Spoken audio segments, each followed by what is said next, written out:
بسم اللہ الرحمن الرحیم۔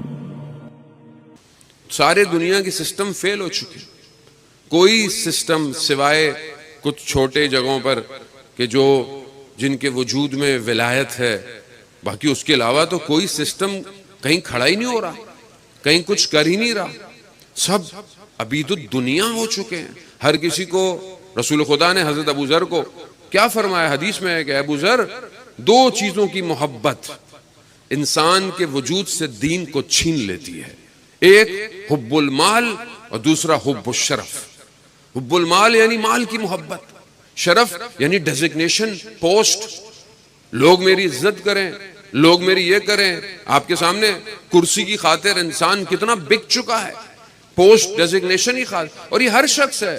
ہماری انگلیاں صرف ہمارے حکمرانوں پہ اٹھتی ہیں، ہمیں بھی جو پوسٹ مل جائے ہم بھی اس کے لیے یہی کرتے ہیں۔ کوئی اگر فلانی جگہ کا ہیڈ ہے، کوئی فلانی جگہ کا ہیڈ ہے، کوئی کسی تنظیم کا ہیڈ ہے، کوئی کسی ادارے کا ہیڈ ہے، وہ بھی چھوڑنے کو تیار نہیں ہے۔ کیوں؟ کیونکہ انسان نفس پرست ہے، خواہشات۔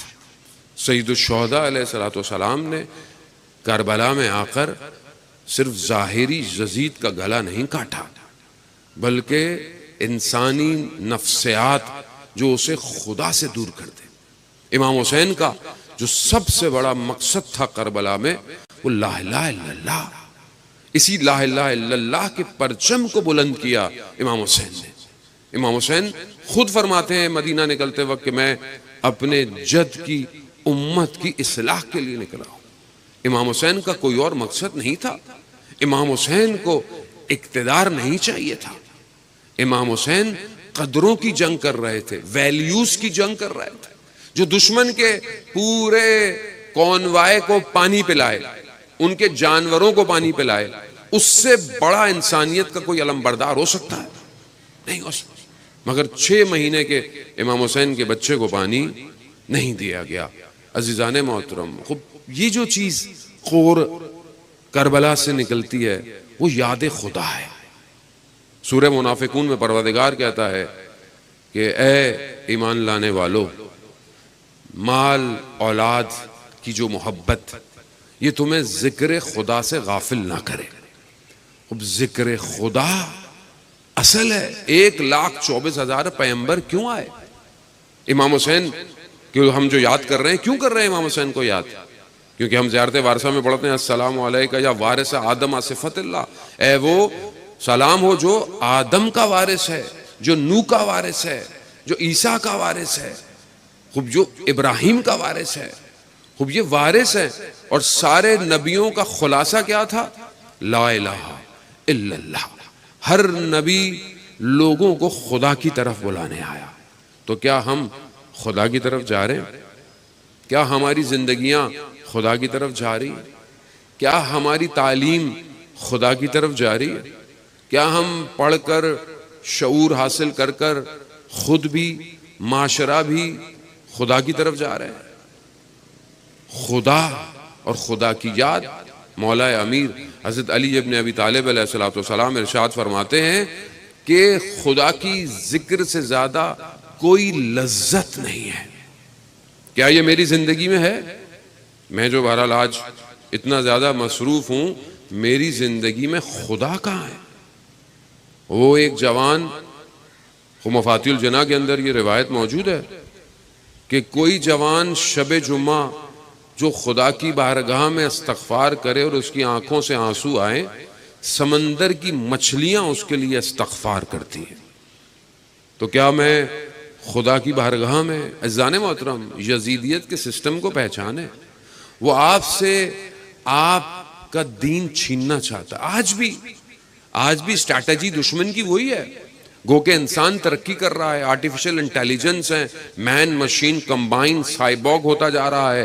چیٹ جی پی ٹی نے آپ کے تھیسس کے مسئلے حل کر دیے، آپ کو محنت کرنے کی ضرورت نہیں ہے۔ انسان جو ہے وہ کہاں جا رہا ہے؟ اس طرف جا رہا ہے۔ لیکن انسان ظاہری طور پر ارتقاء کر رہا ہے، لیکن باطنی طور پر تنزلی کی طرف ہے، اور کوئی نہیں بچا سکتا سوائے اس سسٹم کے، یہ جو جسے ہم ذکر حسین کہتے ہیں، چاہے وہ یونیورسٹی میں ہو، چاہے وہ مجلس میں ہو۔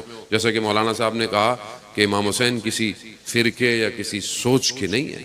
آج آپ کے سامنے اربعین امام حسین کربلا کا جو ایک جمع غفیر ہے، اس میں ہر مذہب کا شخص آ رہا ہے. پوری دنیا دیکھ رہی ہے کہ کون ہے یہ حسین جس نے دلوں کو خریدا ہوا ہے.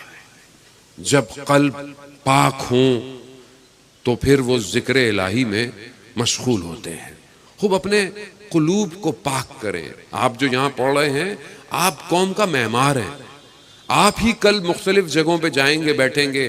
میری بہن بیٹیاں کل یہی مائیں بنیں گی. ان کے وجود سے پھر معاشرہ آگے کی طرف بڑھے گا. یہ جوان بیٹھے ہوئے کل ڈیفرنٹ ڈپارٹمنٹ میں ٹیچرز بھی ہوں گے، پڑھائیں گے بھی صحیح، کام بھی کریں گے. لیکن اگر آج ہم نے اپنی اصلاح نہیں کی، انسان کالج میں جاتا ہے تھوڑا آزاد ہوتا ہے. جب ہم بھی اسکول سے کالج گئے تو ہم نے بولا آزادی ہو گئی، وین نہیں ہوگی، پوچھیں گے نہیں کہاں جا رہے ہیں. پہلا بنک کالج میں مارتا ہے. پھر جب انسان یونیورسٹی آتا ہے تو تھوڑا اور آزاد ہو جاتا ہے. اب تو اور ماحول بڑا، وہ بھی کراچی یونیورسٹی، پتہ بھی نہیں کہاں کہاں کس درخت کے نیچے کیا، پوری دنیا اسی طرح گھوم رہی ہے. آزادی. اب یہ آزادی جسے آپ ڈھونڈتے ہیں، کیا یہ آزادی ہے؟ یہ آزادی نہیں ہے، یہ غلامی ہے اپنے نفس کی خواہشات کی. یہ غلامی ہے اپنے آرزوؤں کی. اور جس قلب میں آرزویں آ جائیں وہ قلب رکت نہیں رکھتا. وہ قلب خدا کی بارگاہ میں نماز پڑھتے ہوئے سورہ مومنون کی آیات کا مصداق نہیں بنتا کہ جب مومن نماز پڑھتا ہے تو خاشیت کے ساتھ نماز پڑھتا ہے، اسے گریہ آتا ہے. آپ سب جوان ہیں، جوانی کی عبادت لذت کی ہے، بڑھاپے کی عبادت مجبوری ہے. کچھ بچا ہی نہیں، اب کیا کریں، ہاتھ میں تسبیح پکڑ لو. جوانی کے اندر جو جوان، ایک شہید اپنے وصیت نامے میں لکھتا ہے، اور اس کا وصیت نامہ بعد میں پرنٹ ہوا، 8 سال کی جو عراق کی جنگ تھی اس کے اندر وہ کہتا ہے کہ جب میں جوان تھا پروردگار تو مجھے سحر میں یعنی فجر سے پہلے اٹھاتا تھا، لیکن میں ناز کرتا تھا، میں کروٹ بدل کر سو جاتا تھا. تو چاہتا تھا مجھ سے بات کرے مگر میں کروٹ لے لیتا تھا. بچہ ہوتا ہے نا، بچے کو بیٹا کھانا کھاؤ، ناز کرتا ہے، نہیں میرا پیٹ بھرا ہوا ہے. لیکن ماں کیا کرتی ہے؟ کوشش کرتی ہے کسی طریقے سے بچہ،